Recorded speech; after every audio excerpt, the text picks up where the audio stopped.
Thank you so much for tuning into Horrible People Podcast. I'm Jen McDonald, and the horrible person that I'm speaking with today is Jen Shears. Did I get your last name correct there, the pronunciation? Yeah, you did. Yeah, Shears. Amazing. Okay, so Jen, could you tell us a little bit about yourself? It's kind of a loaded question, I guess. There's a lot of different facets to what I do and who I am. I'm a Newfoundlander, born and raised. I'm an Indigenous woman of the Qalipu Mi'kmaq First Nation. I am a wife, a mother, a hunter, a businesswoman. On my Instagram bio, I say a fun haver. I'm not a fun hater at all. That's good. So yeah, I'm a big hunter, commercial fisher, commercial seal harvester as well. Okay. So yeah, lots of different facets. So much, yeah. And I did when notice my phone rings, I never know what anyone wants. Yeah, could be fish, could be seal, could be yes, clothing. I did also see in your Instagram bio, like a long time ago, that you're what was it? Poker something. Oh, poker wag. Yeah. Yes. Poker wife and girlfriend. Yeah. Oh, that's what that is. Yeah. So Carrie, my husband, is a semi-pro poker player. He's done pretty well with it over the years. And most of our travel usually revolves around hunting or poker. Really? Oh, yeah. Cool. Okay. I just play poker like for fun. Not anywhere near professional. I would lose all my money if I did. So I thought that was just pretty cool to see there. So I originally met you at the Conservative Outdoor Caucus Symposium like a few years ago. And then this year you were presenting on the seal hunt, which was an amazing presentation, huge eye opener. Like that alone taught me so much. So when did you get into seal hunting? So my husband's a taxidermist by trade. Our whole relationship since we've been together since we were 15 years old has revolved around hunting, fishing, trapping, outdoor amazing stuff. And we found out through him guiding American hunters for moose that the wait time for a taxidermist in Newfoundland was like 2 years. So he went to school in Calgary to take a taxidermy course at the Penn School of Taxidermy. We opened a business here. And then we found we couldn't get taxidermy work done in the summer. It's a big tourist town because all the tourists were coming in just fascinated with the moose heads on the wall. Oh. So we said, if moose heads on the wall fascinate people, we can really do something to blow them away. So that's when we had the idea to make a wildlife museum. So dioramas of over 100 Newfoundland Labrador animals. Like there's life-size moose, polar bears, puffins, all the mammals, you name it. And in that gift shop, we wanted to have renewable, resource-based, sustainable products like antler carvings and fur products. And I got my hands on a seal pelt at that time. That was back in 2009, which seems like 5 years ago, but 2009 was not 5 years ago anymore. And I said, like, this pelt is incredible. Like, we could really do something with this. And we ended up with a couple designs for mitts and hats and boots, and took it to when we saw the response that first year was really great from the east coast of the island where St. John's, the capital, is. We're on the west coast of the island. We went out to a craft show the following year with just enough product that we thought would last us the 4 days. And we sold out in 12 hours. Wow. So after a couple of years of doing that, we set up a temporary kiosk at a mall, and the seal products just flew off the shelves there. And then we decided to create a year-round store downtown St. John's. And yeah, that's where we've been since 2012. And so it kind of all started from Rocky Harbor here, where we live, with the taxidermy business, and grew. Carrie, my husband, again, has been seal hunting off and on for 25 years, I would say. Okay. I got my commercial license about 3 years ago. And so the reason we met at the Conservative Hunting and Angling Caucus event is because I was invited as an industry representative, I guess, to testify at the parliamentary committee on fisheries and oceans on pinnipeds. So they were studying seals, sea lions, and all those things nationally. And when I was up there, I said, if I'm getting a chance to talk to these politicians, I am not holding back. And you So didn't. I kind of let them have it a little bit. I did bite my tongue a bit, but I got my message across. And Blaine Calkins and Cliff Small, who are conservative MPs, Blaine from Alberta, Cliff from here in Newfoundland, they invited me up to that event. So I guess if you tell politicians that they should grow a backbone, sometimes it endears them to you. I think the way you worded it was so much more impactful too. How did you word that again?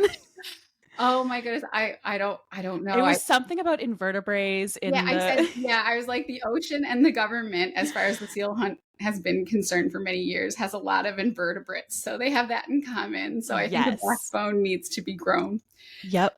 So yeah, and Loved that. it's still the case, I think, but people said thank you. I think you're right. And You are right. I mean, they haven't quite, been able to produce one yet for the most part, but they're getting there. Yeah, the evolutionary traits haven't really kicked in yet. Yeah, exactly.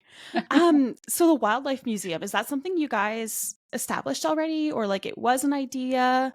Yeah, no, yeah, that first, so 2009 is when we opened. Oh, so cool. Yeah, and that's the first year that we had the gift shop there. The taxidermy studio was in place since like 2003.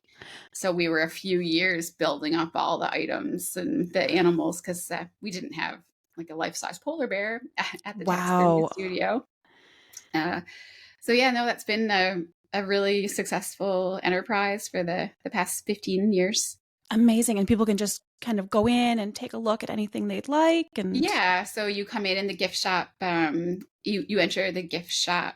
There's no charge to go in the actual museum portion, though. There's an entry fee. It's minimal, like $8 for an adult or something like that. Oh, that's good. Yeah. But yeah, people really like it. We get school groups, very cool. bus tours, as well as families and seniors and stuff. So it's good. That's really good. I like that. I think that would teach a lot of people about the wildlife we do a in their scavenger area. hunt too, and because we found people would just walk in and 30 seconds later they would be out, but there's so many details that you don't see. So the scavenger hunt really gets people to slow down and find the things. And of course, I've got messaging about fur. They need to find the excerpt on fur and the benefits of it. So that's part of the scavenger hunt, to kind of put those messages in there. Really interactive and educational. Yeah. Absolutely. And it looks like your daughter and your husband are like all into this. Like you guys go hunting together as a big family. That's amazing. It's really nice to be able to see the young ones getting into it. And thanks. Yeah, she's been on some incredible excursions. She was 7 when we took her up backpack hunting in the Yukon. Oh, wow. We were sheep hunting for 2 weeks, and that was really her first big exposure. She had been on smaller, overnight, but more comfortable type excursions. So it was kind of like out of the frying pan into the fire, like the plane left, and it was kind of like, what's happening now? And well, Aspen, like we were here for 2 weeks. We got to head up to those mountains over there. And she's like, what? They're trying to kill me. What was I born into? Yeah, but it was was actually a product of COVID is what that was.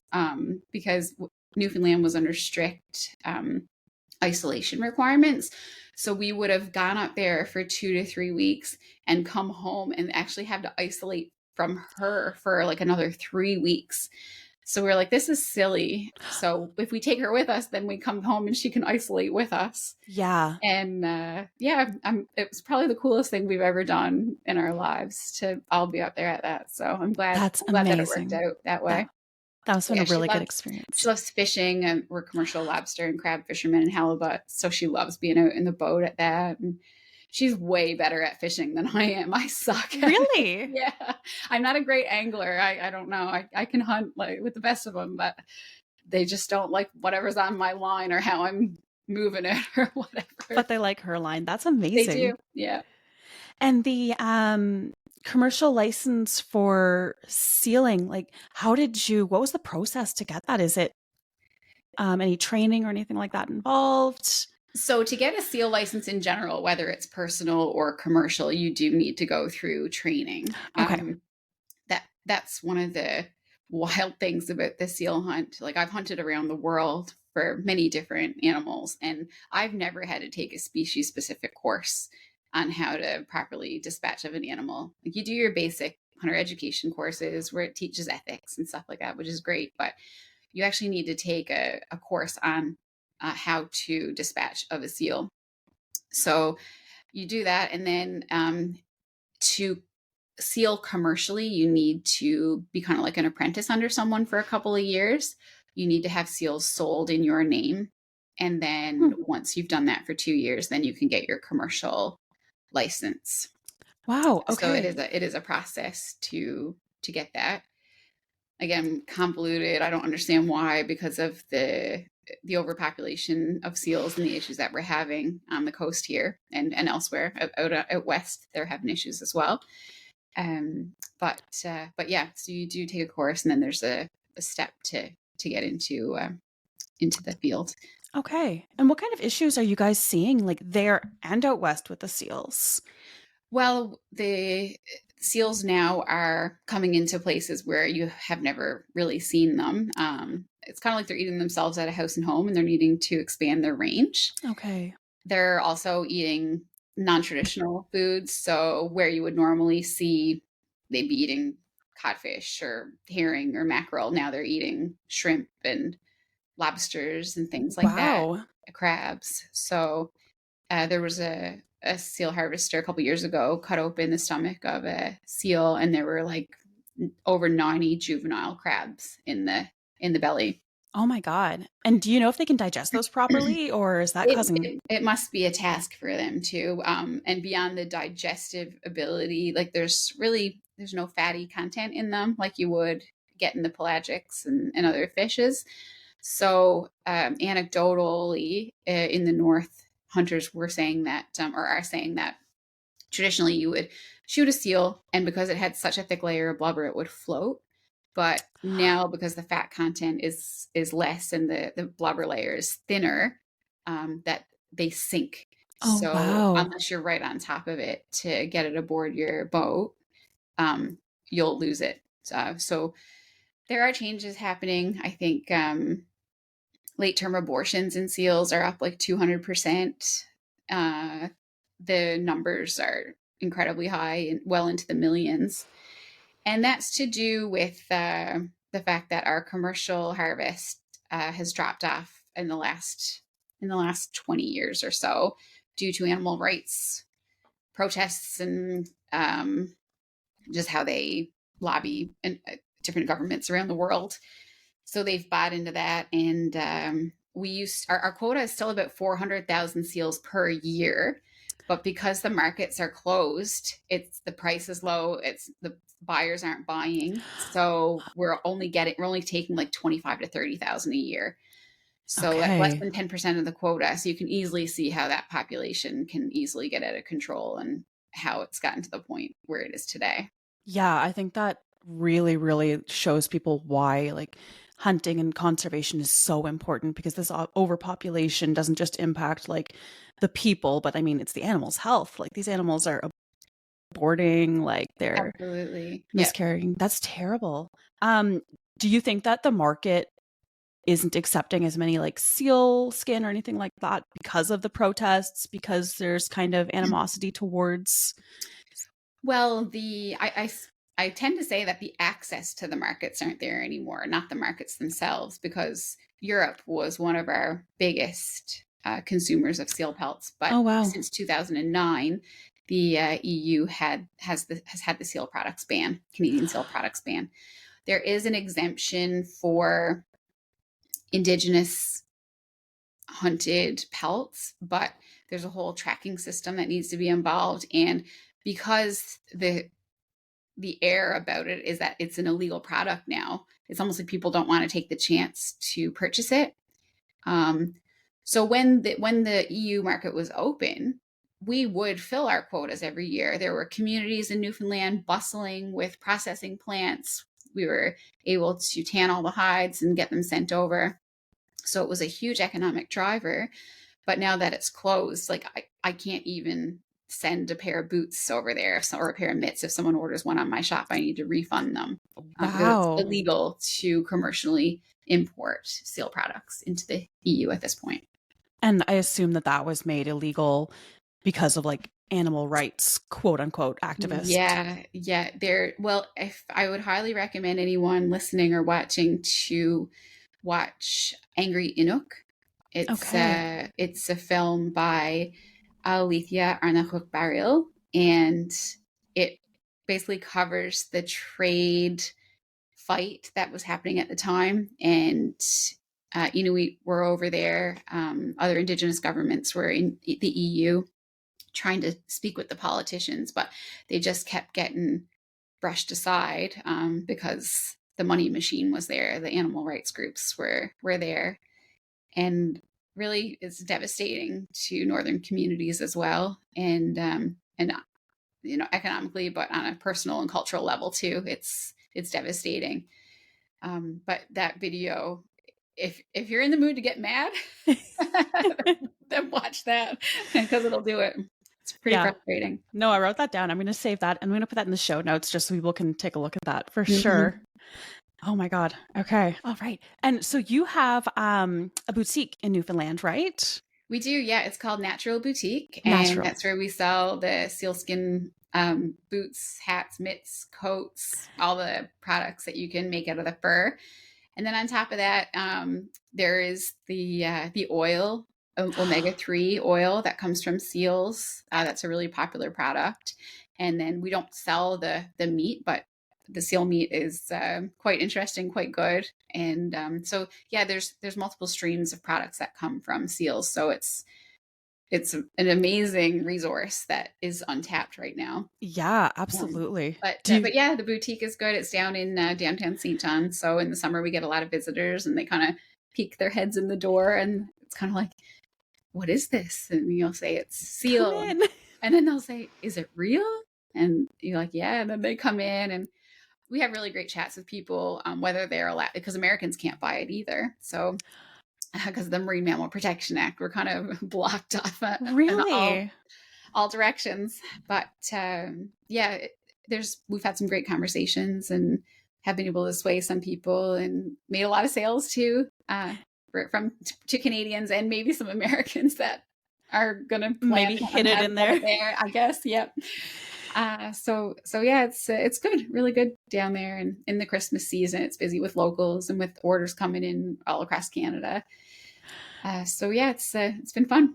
So how do you turn these pelts into like mitts? Like what's the process there? Because I've seen some of the stuff. You have like the boots. I think you had a purse or a bag. Like it all looks professionally done. It's amazing. Yeah, there's nothing like the look of seal fur, honestly. No two pelts are like I've got one here behind me. Yeah, that's gorgeous. Some of them have lots of spots, some of them have no spots. They've got the differences in the color, like from the back to the sides down around the belly. All pelts kind of have that change of color. Okay. And it's almost iridescent, so no matter what angle you look at it, it appears to be different. So they're tanned at a local tannery. All the regulations right now say that any pelts harvested in Newfoundland need to be processed on the island. So they need to at least get to the tanned stage. So there's a tannery that we use in South Dildo in Newfoundland called Carino. So we get them tanned there, and then we send the pelts to the different people that we have making the products. Some of them in Newfoundland, some in Labrador, some in Quebec, some in Nunavut, to make the products for us. Okay. So I'm involved in a lot of the different styles and stuff. If I see something that I like, I'll send them a picture of it and say, if you can adjust this and put the seal here. And so I'm involved in that capacity. Yeah, it's pretty cool. It's a lot of fun. That's amazing. And I assume that some people not knowing might be a little bit, concerned that you're selling seal. Do you ever have any upset citizens at the doors? At the doors, yeah. We have on occasion individuals that come in, and sometimes at first they're pretty abrasive and upset, but as you talk to them, you can kind of talk them down out of it and educate them, and then they leave feeling better about it than they were against it at the time. Good. But yeah, we have had protests outside the store. We The first big one at our new location was probably in 2017. And I caught wind of it because someone who was in the chat group was kind of a little mole, I guess, and they called to warn our store and said, like, I think there's going to be a protest there tomorrow. So you do with it what you will, but I wanted to give you the information so you can be prepared. Nice. So at that time, and even now, like, confrontation, even though everything I'm into yields confrontation. I know.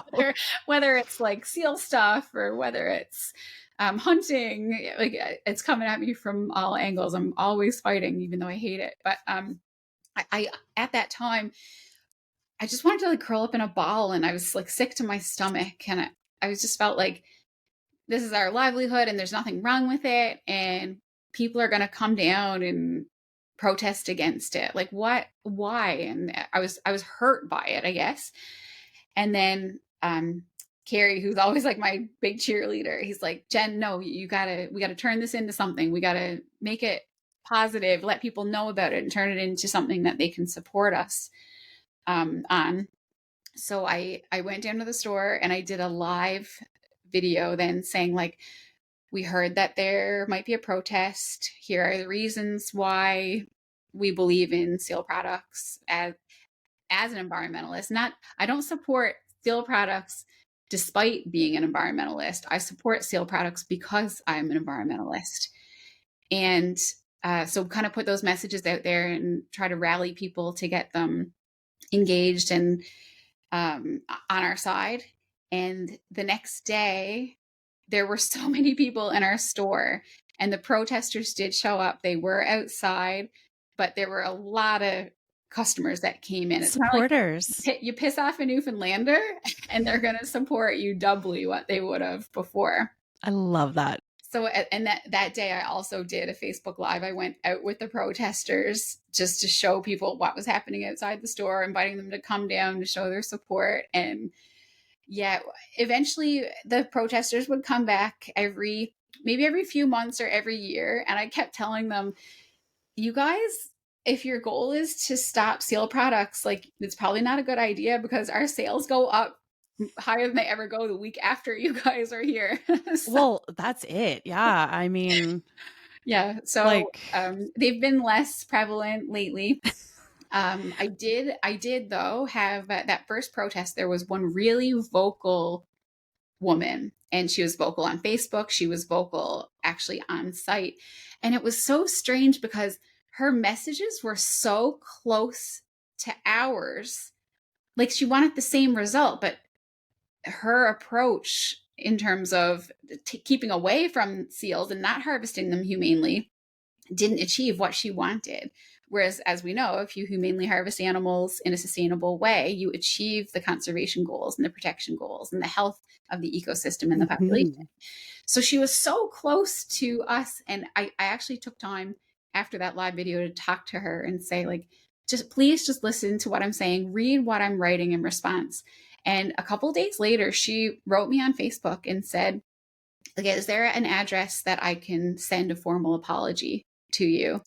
Because I've taken time to read what you're saying. I watched what you asked me to watch, and I am completely on your side right now. And I told the group that we were protesting with how I feel now, to try to persuade them and get them on board. And they just shunned her. So she wasn't even welcome in that group anymore, because she was going against them, but with facts-based knowledge and messaging.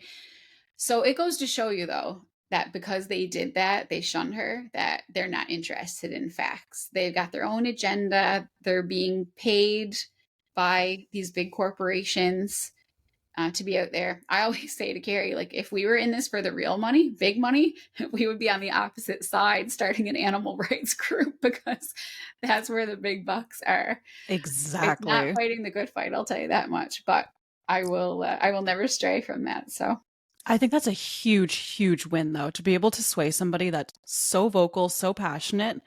And it's nice to see people that, you know, like this woman obviously wanted the right thing. She wasn't just doing it for the money. And We see it all the time on the gun side. Like there Yes. are anti-gun groups that you present them all the facts in the world and they don't want to hear it. It'll just make them more pissed off at you. They're Yes. getting paid to push that message. That's right. Yeah, it's pretty frustrating, but that's the world we live in these days, when Yeah, celebrity and money will make people do things that they never should.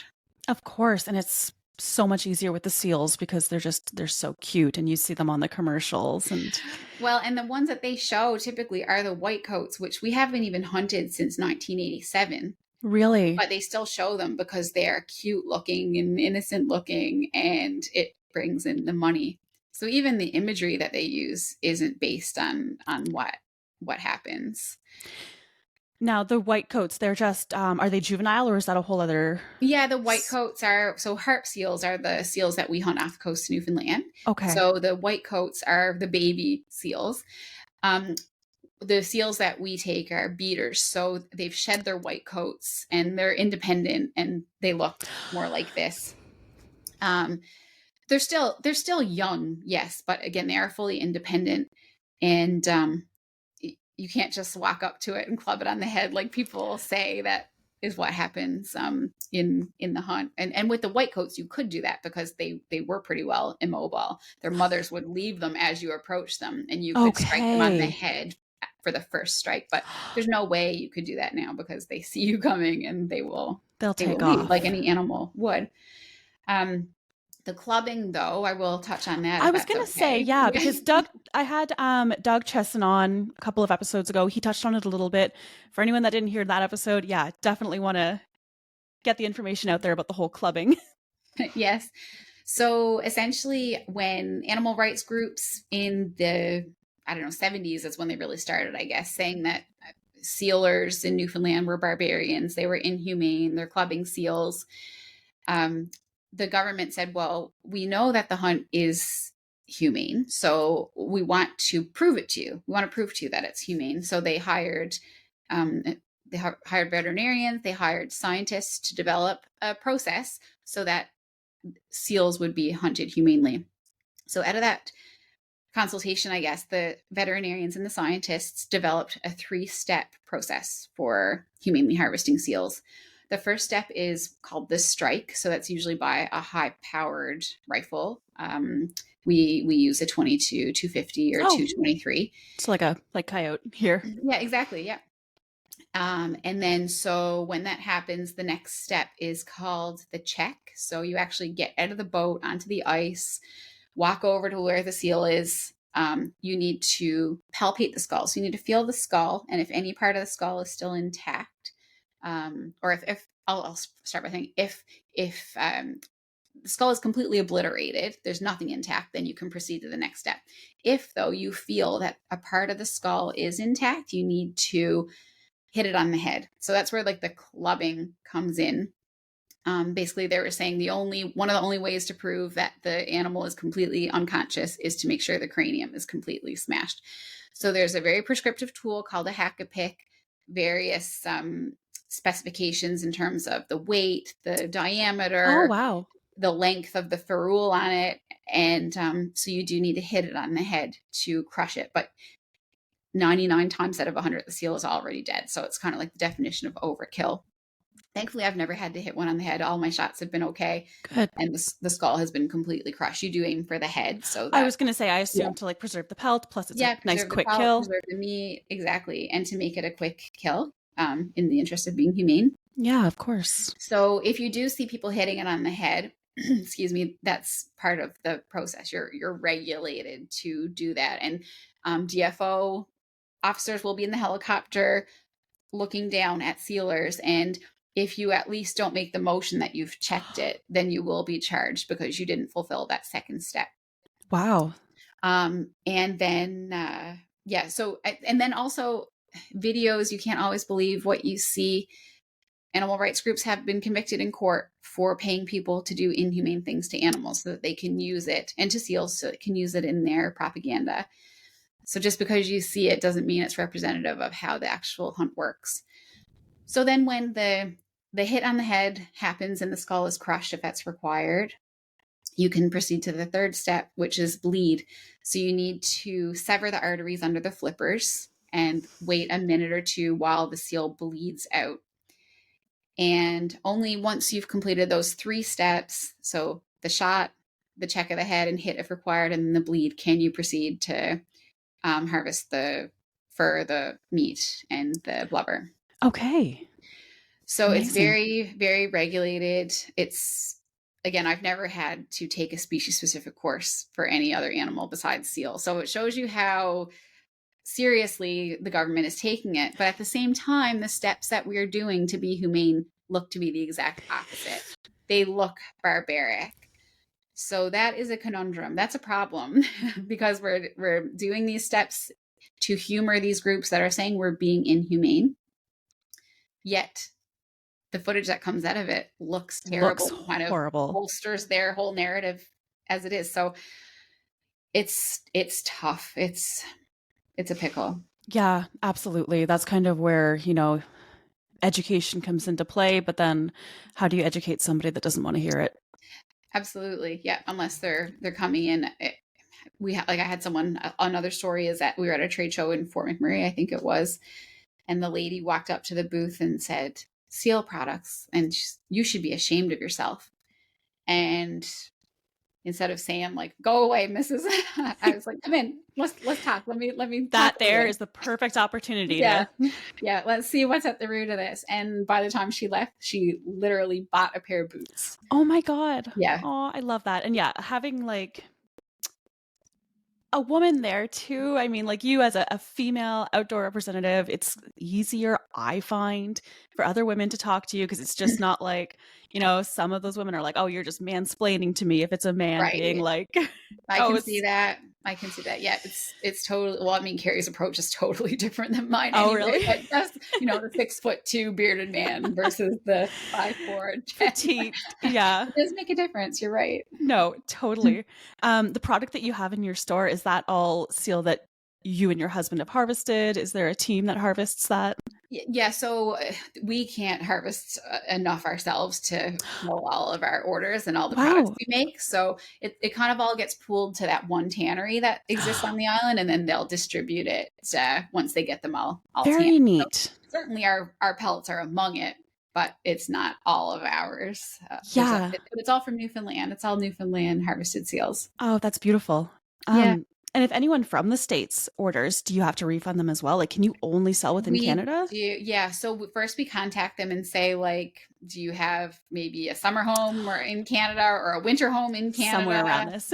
That we can send it there and then you can deal with it after. What you do after, I have no control over. But if they don't have that, at their disposal, then yeah, unfortunately, if they don't want, we also deal in like beaver and coyote items.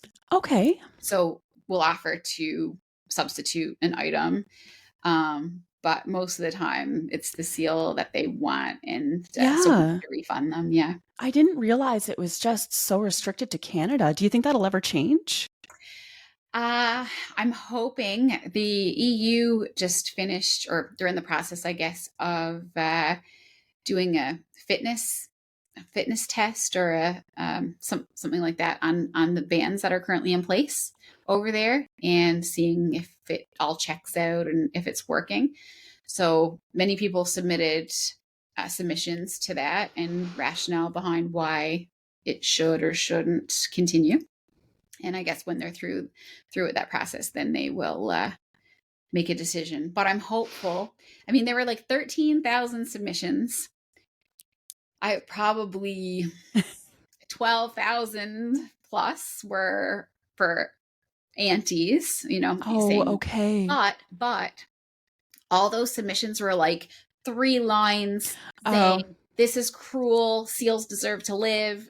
And that was kind of it. Whereas when you look at the ones that were in support of taking back the ban and making it legal again, they were very thoughtful, science-based, well rationaled pieces, Yeah, so well presented. I'm hoping that that small but well done portion will outweigh the many emotional 3-line ones. Yeah, that would make sense, because I mean, the antis are, as well-meaning as they might be, it is emotion-based. Mm-hmm. So it hopefully will be easy for them to weigh through, like, what's emotion, what's fact, Exactly. Yeah. what's And within actually the better. factual ones, you can put the emotion in there as well. And you do.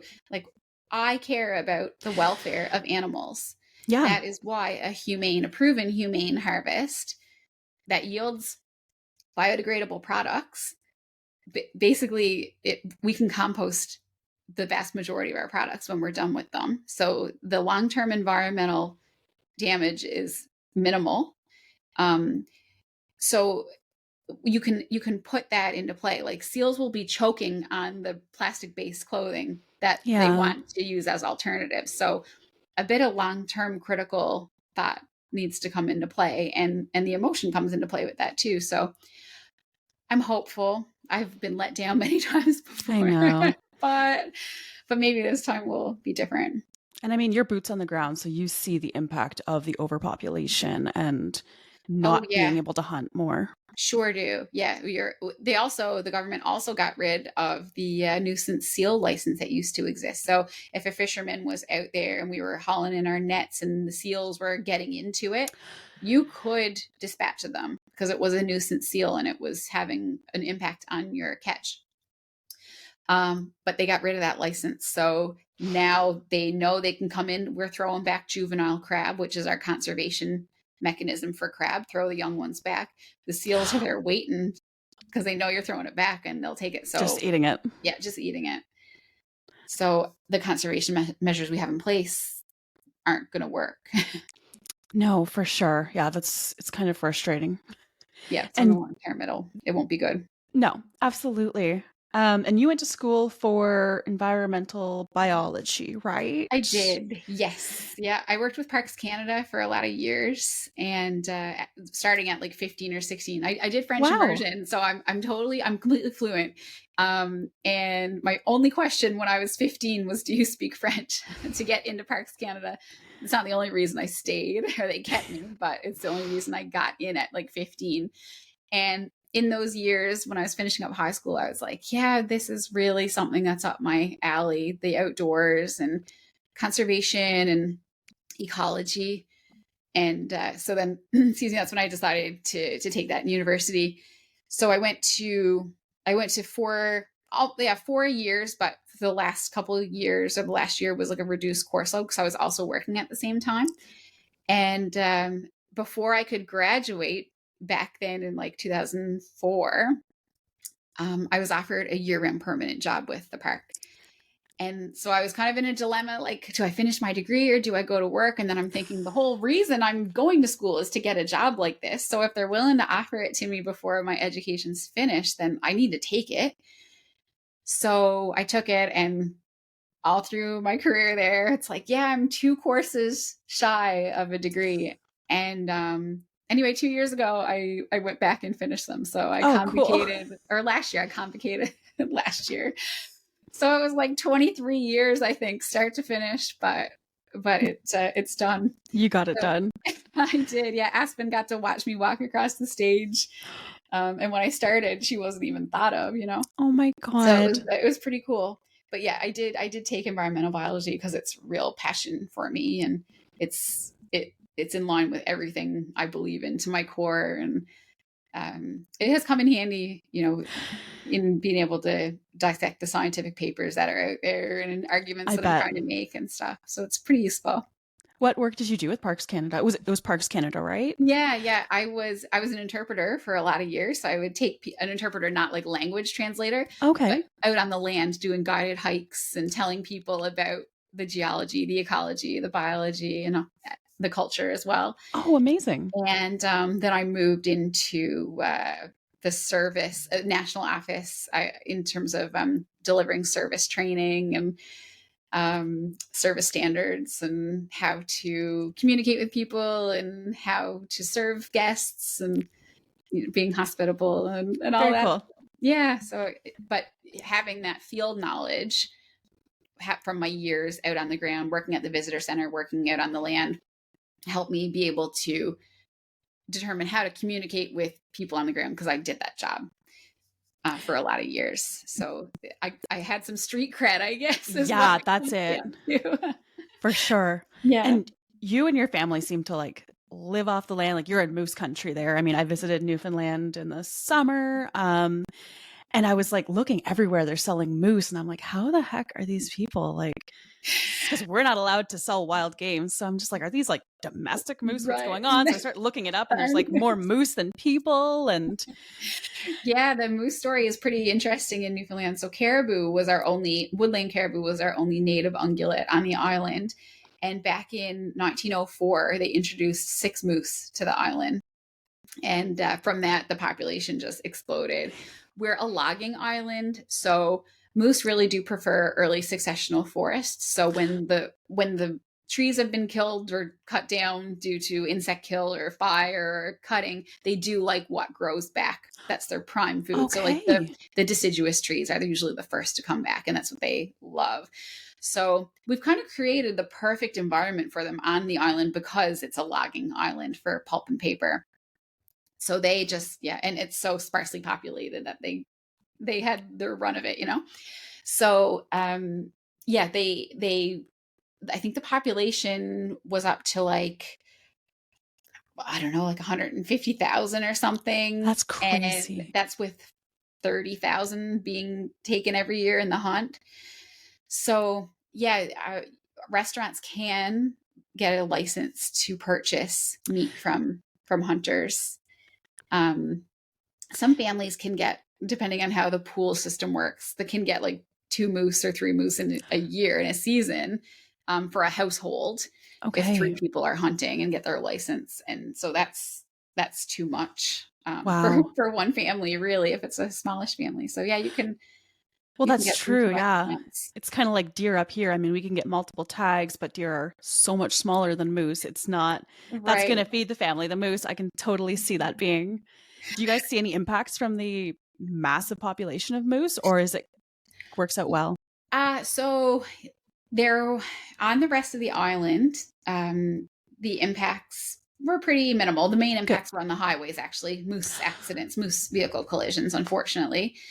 In the national park, though, there was no hunting. So that was the only population control mechanism outside of the national park, and it was serving its purpose.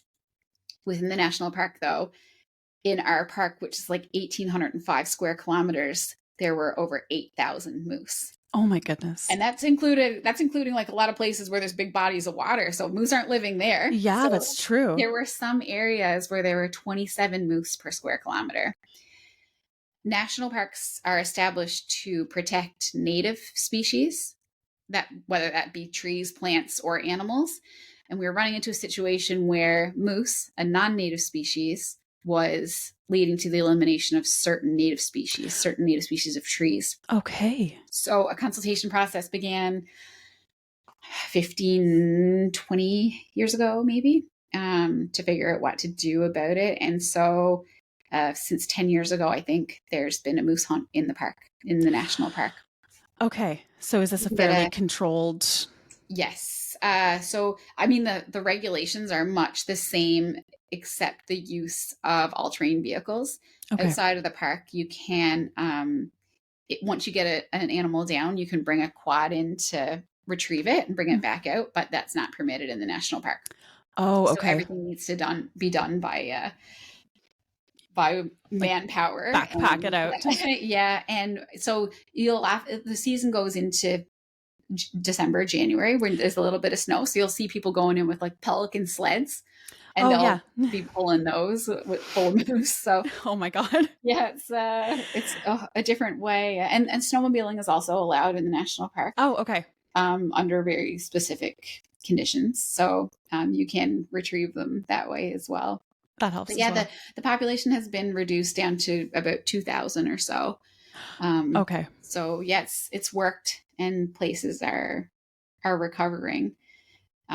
There were areas in the park just to prove that they were having an impact. They would build these like 10-foot high fences, like it's called an exclosure, not an enclosure, because you're trying to keep the moose excluded, not keep them in. And the forest inside of these big exclosures were crazy. And then there was nothing outside. Oh my God. And there was a space at the bottom. So like snowshoe hare and other herbivores could get in. So you were really only excluding the moose. And it was pretty obvious what kind of an impact they were having on the vegetation. When you can see that contrast. Oh, yeah. Yeah. And there's some trails around here where they've actually turned that into an interpretive exhibit. So there's panels and stuff where you can see it firsthand.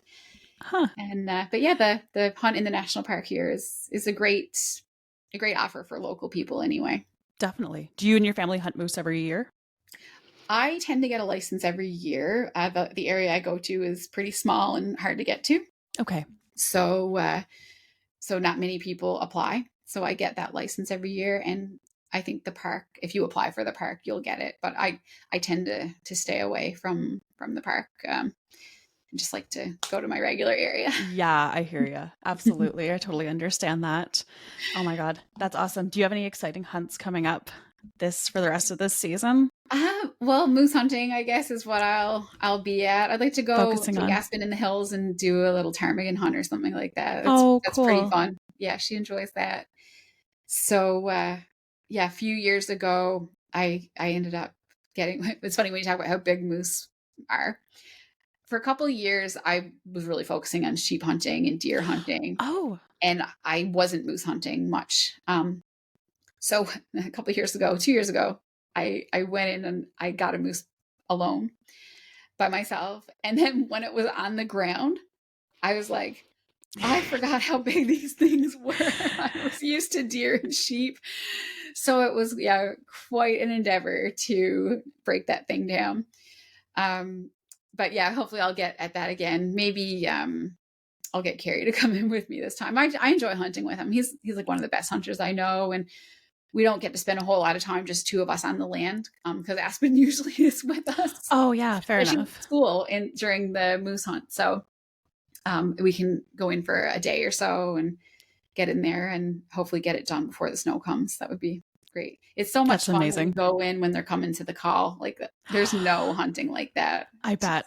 I'd love to see try them coming in on a string and their eyes are like possessed and they're like drooling and everything. Snotting from the nose, like it's your adrenaline is skyrocketing. It's such a cool experience. Yeah. So yeah. I'm eager to get at that again. I can't even imagine. I mean, I know when I go turkey hunting, like I'm calling and there's a big tom charging at the blind, and that is nothing compared to a massive moose. No, we were just out on a trail the other day, not hunting, but called a bull in, and he was a beautiful, beautiful bull. So yeah, it was kind of like, I need to get back at that again. Yeah, I bet. Do people ever have like run-ins with moose where moose might be attacking them or anything like that?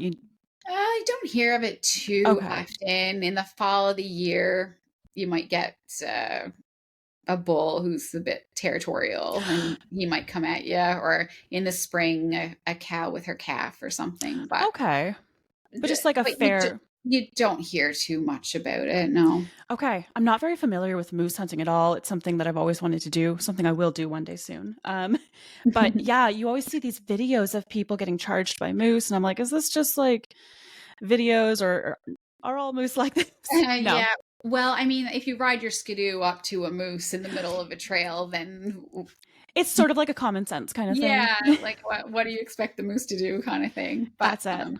Especially when the whole reason for that usually is that the skidoo trails are so packed down, so it's easier for them to walk on than if you go off the trail and it's deep and they're falling through awkward. And stuff. Yeah. So that's so true. They're drawn to places like that. But yeah, usually that's what it involves, or in a close encounter, like if you shoot a moose and his reaction is to just run towards you.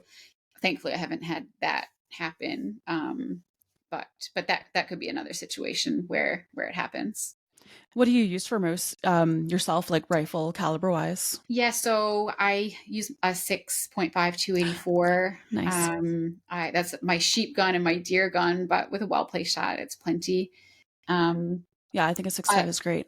The year before, I have a 28 Nosler, so that's the first day I got it from Gunworks, actually, I got my moose with it. So I went and sighted it in and then went in. So I think it was like the fourth bullet that went through Oh the my barrel, God. and it was at a moose. So that was cool. That I is have really cool. archery hunted moose as well,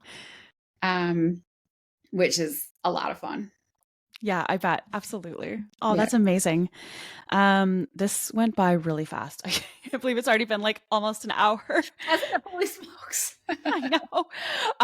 Wow. Okay. I have a lot of questions for you. So we'll definitely have to do this again. But before we, sign off, because I try and keep it under an hour so people don't trail off from listening, where can people find you and your boutique and the museum and everything? Sure. Yeah. So I'm on Instagram. I guess that's the main platform I use, or Facebook. Yes. I guess it cross posts now. But on Instagram, I'm Smidgen. So SMIDJEN. And on Facebook, I'm Jen Shears Outdoors. Also on Facebook, our boutique is Natural Boutique, maybe Natural Boutique NL. The website's naturalboutique.ca. I will link everything in the show notes. Sure. The Wildlife Museum is called Grossmorn. That's the name of the national park here. So Grossmorn Wildlife Museum. Cool. And my blog is jenshears.com. So I've got stuff there about my polar bear hunt and polar bear hunting in general, the seal hunt, and some recipes and stuff. Black bear, moose, mountain lion. Oh, cool. Yeah, lots of different things on that. I need to get back to the blogging. I keep it active because the seal stuff and the polar bear stuff gets a lot of traction. But I'm just so busy on top of everything. I guess my main job now is I'm a hockey mom, and Aspen plays like on 6 or 8 different teams. So oh my goodness, really? That's where I am a lot of the time, at the arena. Yes, I'm trying to. It's a season, I mean, in life, because it's 4 seasons. Hockey is these days, but it's a season in life, and once she's finished all that, not wishing it away, but once it happens, that's when I'm going to get back on the land more, do what I can now. But hockey is her passion. So any of my friends that have kids in hockey, like that's their basic like life during that hockey season, because you're traveling everywhere. Yeah, it's a lot. She's been to Florida for hockey and in Halifax and different places. She might go to Vermont this year. So wow. Yeah. Wow. So I said we only travel for poker and for hunting, but now it's for hockey too. Well, yeah, I guess being on the island too, there would be so much more traveling, I assume. Yeah, there is a lot. Most big things happen in St. John's, which is 8 hours away, an 8-hour drive. So just in our small town, everything requires driving. So yeah, I mean, I think St. John's is where I was this summer, so it seemed like the main spot. It is, yeah. So that's where our sealskin store is, out in St. John's, and very cool. We've got things going on all over the place. Yeah. Oh, amazing. Okay. Well, thank you so much. This was super educational for me. Everyone's gonna love this. Thanks for having me. We'll do it again sometime for sure. And it was good seeing you again. I know I saw you last month, but seeing you on the screen here again now is great too. Yeah, absolutely. Hopefully we can run into each other again soon at another event. Yeah, that'd be great. Thanks, Jen. Thank you so much. I think that's it. Yeah. Are we done yet? No.